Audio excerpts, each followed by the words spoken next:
Bacaan dari Kitab Kejadian.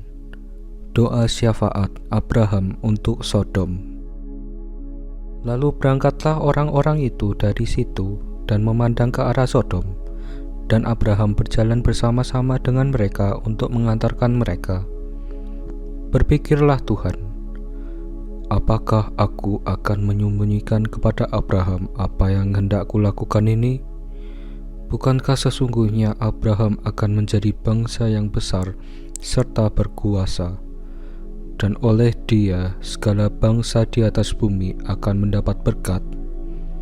Sebab aku telah memilih dia, supaya diperintahkannya kepada anak-anaknya dan kepada keturunannya, supaya tetap hidup menurut jalan yang ditunjukkan Tuhan, dengan melakukan kebenaran dan keadilan, dan supaya Tuhan memenuhi kepada Abraham apa yang dijanjikannya kepadanya.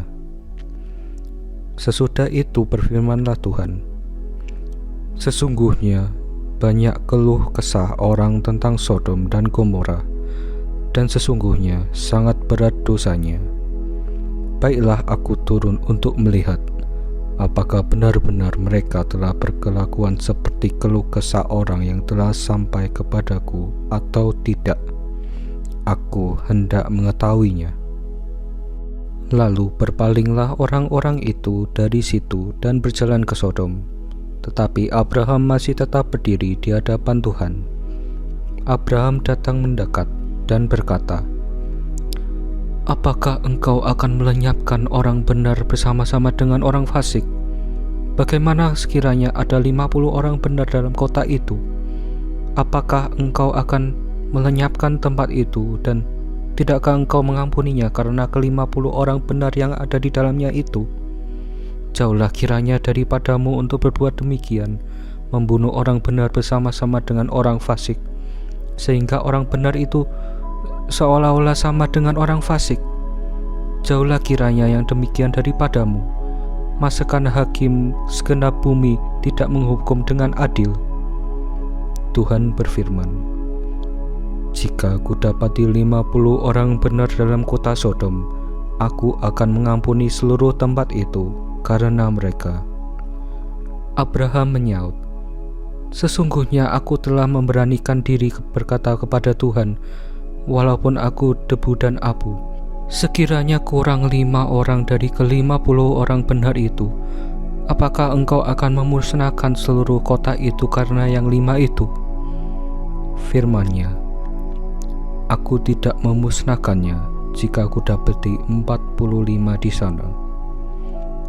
Lagi Abraham melanjutkan perkataannya padanya, sekiranya 40 didapati di sana? Firman-Nya, aku tidak akan berbuat demikian karena yang 40 itu. Katanya, janganlah kiranya Tuhan murka kalau aku berkata sekali lagi, sekiranya 30 didapati di sana?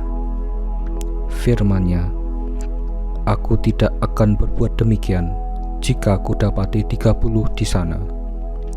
Katanya, sesungguhnya aku telah memberanikan diri berkata kepada Tuhan, sekiranya 20 didapati di sana? Firman-Nya, aku tidak akan memusnahkannya karena yang 20 itu. Katanya, janganlah kiranya Tuhan murka kalau aku berkata lagi sekali ini saja, sekiranya 10 didapati di sana?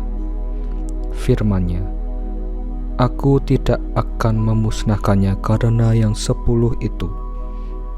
Lalu pergilah Tuhan setelah ia selesai berfirman kepada Abraham, dan kembalilah Abraham ke tempat tinggalnya. Demikianlah sabda Tuhan.